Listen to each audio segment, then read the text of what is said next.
दोस्तों, ये वीडियो एक बहुत ही महत्वपूर्ण विषय पर है। जैसे कि कोई किसी को गलत शिक्षा देता है तो उसका भविष्य खराब हो जाता है, ऐसे ही अगर कोई किसी को सही शिक्षा ना दे तो भी उसका भविष्य खराब हो सकता है। और इसकी मिसाल बने हैं उत्तर प्रदेश के सरकारी स्कूल। जिस परिवार के पास 2 वक्त के खाना खाने के पैसे नहीं हैं, सरकार ऐसे परिवारों को मुफ्त शिक्षा देना चाहती है। इसके लिए सरकार ने हर गांव में स्कूल खोल रखे हैं। उन स्कूलों में बड़ी बड़ी सैलरी वाले अध्यापक नियुक्त हैं, लेकिन उन अध्यापक का मेन मोटिव क्या है? अच्छी सैलरी, सिक्योर फ्यूचर। उनका मोटिव कहीं से कहीं तक ये नहीं है। उनके अंदर ना ही मोटिवेशन है, ना ही नैतिकता है, ना ही जिम्मेदारी है कि जिन बच्चों की जिम्मेदारी मैंने ले ली, जिनके परिवारों को ये लगता है कि बच्चे से हम बकरी ना चरवा के, खेत का काम ना करवा के स्कूल भेज दें तो उसका फ्यूचर बन जाएगा।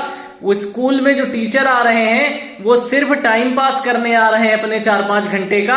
उन्हें इस बात से कोई मतलब नहीं कि बच्चे ने इस 5 साल में कितना पढ़ा, कितना सीखा, भविष्य में कुछ बन पाएगा नहीं बन पाएगा, और बच्चे में कोई कमी है तो उसके अभिभावक को सूचना देना भी जरूरी नहीं समझते हैं। वैसे उस बच्चे के 5 साल काट देते हैं। तो 90% टीचर, सभी के लिए नहीं कहूंगा, कुछ लोग नए वर्जन में प्रयासरत हैं, लेकिन पिछले 2 दशक में एक ऐसे माइंडसेट बना दिया है। पिछले 2 दशक में एक ऐसी चीज बना के रख दी कि आप अपना बच्चा जो है सरकारी स्कूल में भेजने से कतराते हैं कि सरकारी स्कूल में जाके सिर्फ खेलेगा, गंदी बातें सीखेगा, चलाएगा। और ये हुआ किसकी वजह से है? सरकार ने इसमें कुछ नहीं किया। सरकार उतना ही वेतन दे रही टीचर्स को, मतलब नॉर्मल नौकरी से ज्यादा वेतन टीचर को दे रही है, लेकिन टीचर्स ने माइंडसेट बदल लिया कि यहां पर हम सिर्फ अपनी नौकरी पूरी करके सैलरी लेने आते हैं। वो जिम्मेदारी भूल गए कि हमने भारत के भविष्य की जिम्मेदारी ले रखी है, हमने किसी परिवार के भविष्य की जिम्मेदारी ले रखी है। अगर वो ये मानते तो वो अपनी जिम्मेदारी को उठाते। और अगर आपके पास 20 बच्चे पढ़ रहे हैं, आपका स्कूल बंद होने की कगार पर है, आप 3 शिक्षक हैं, कुछ दिन बाद 5 बच्चे बचेंगे, फिर 1 बच्चा बचेगा, फिर स्कूल बंद हो जाएगा। लेकिन अगर पिछले 2 दशक से अगर ये टीचर्स ने सोचा होता तो 3 चीजें नहीं होती। एक तो उस बच्चे के परिवार पर पढ़ाई के खर्च का बोझ नहीं पड़ता, जो बच्चा गरीब है, गांव से आता है।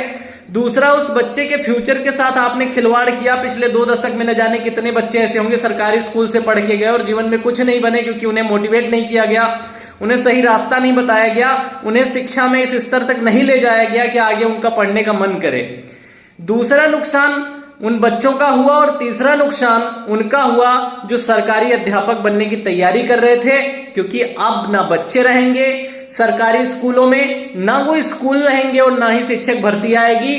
तो ये गलती किसकी है? ये उन 90% टीचर्स की गलती है, जिन्होंने उस नौकरी को सिर्फ अपना घर चलाने का साधन माना